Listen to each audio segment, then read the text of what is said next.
Welcome to today's episode on Podcast with Echoes of Scriptures.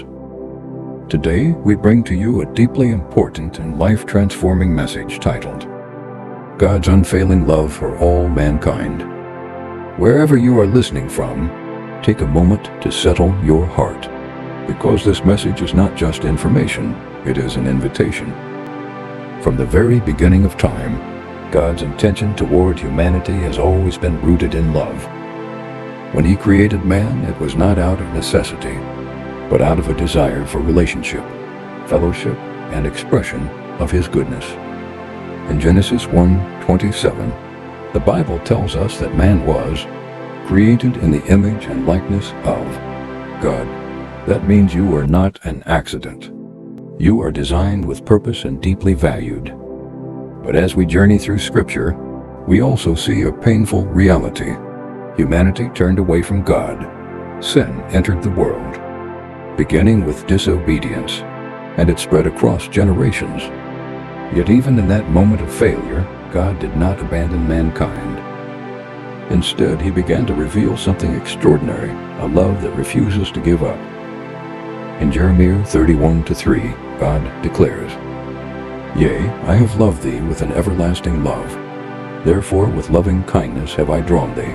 This is not temporary love. This is not conditional love. This is everlasting love, a love that continues even when we fall short. However, we must understand something clearly. While God loves humanity deeply, He hates sin completely. Why? Because sin destroys everything God intended for good. Sin separates man from God, as seen in Isaiah 59:2. Your iniquities have separated between you and your God, and your sins have hid His face from you. Sin brings spiritual death, confusion, pain, and brokenness. It corrupts hearts, damages relationships, and blinds people from truth. So when we say God hates sin, it is not because He is harsh. It is because He is holy and loving. He cannot embrace what destroys the people He loves. Think of it this way: a doctor hates a disease, not the patient. In the same way, God opposes sin, but reaches out to save the sinner. This is where the beauty of the gospel shines the brightest. In Romans 5:8, we see the ultimate demonstration of God's love. But God commendeth His love toward us, in that, while we were yet sinners, Christ died for us. Notice this: Christ did not wait for us to become perfect. He came while we were still lost. God gave His Son, Jesus Christ, as a sacrifice, not because we deserved it, but because He loved us beyond measure. And this leads us to one of the most powerful verses in the Bible, John 3:16. For God so loved the world, that He gave His only begotten Son, that whosoever believeth in Him should not perish, but have everlasting life. Whosoever, that includes you. That includes everyone listening. No matter your past, your mistakes, your struggles, or how far you feel from God, His love still reaches you. God's love is not distant. It is actively calling. Jesus said in Revelation 3:20, "Behold, I stand at the door and knock. If any man hear my voice and open the door, I will come into him." This is personal. God is not forcing His way into your life. He is inviting you into relationship. And maybe right now, someone listening feels unworthy. Maybe you think you've gone too far, or that God could never accept you. But listen carefully to the words of Jesus in Matthew 11:28. "Come unto me, all ye that labor and are heavy laden, and I will give you rest."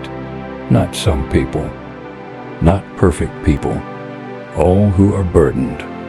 God's love welcomes the broken, the weary, the searching, and even the doubting. But here is something important.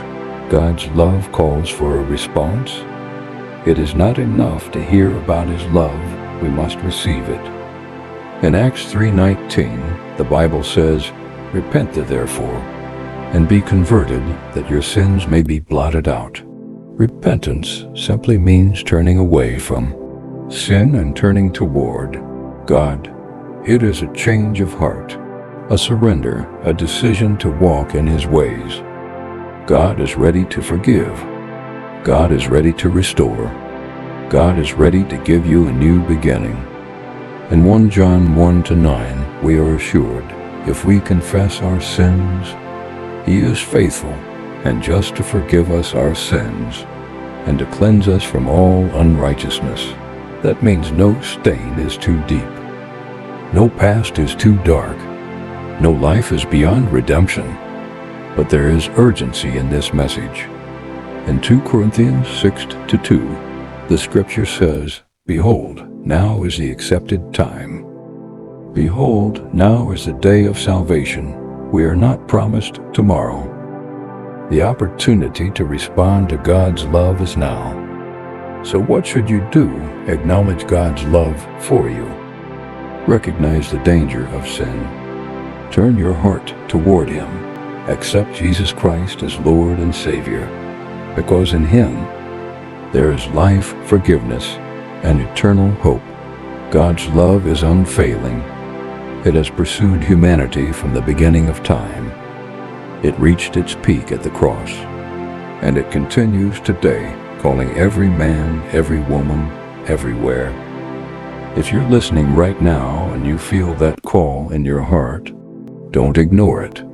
Speak to God in your own words. Ask for His forgiveness and receive His love. Because His arms are open and His love never fails. Thank you for listening to today's podcast on God's unfailing love for all mankind. Do have a blessed day.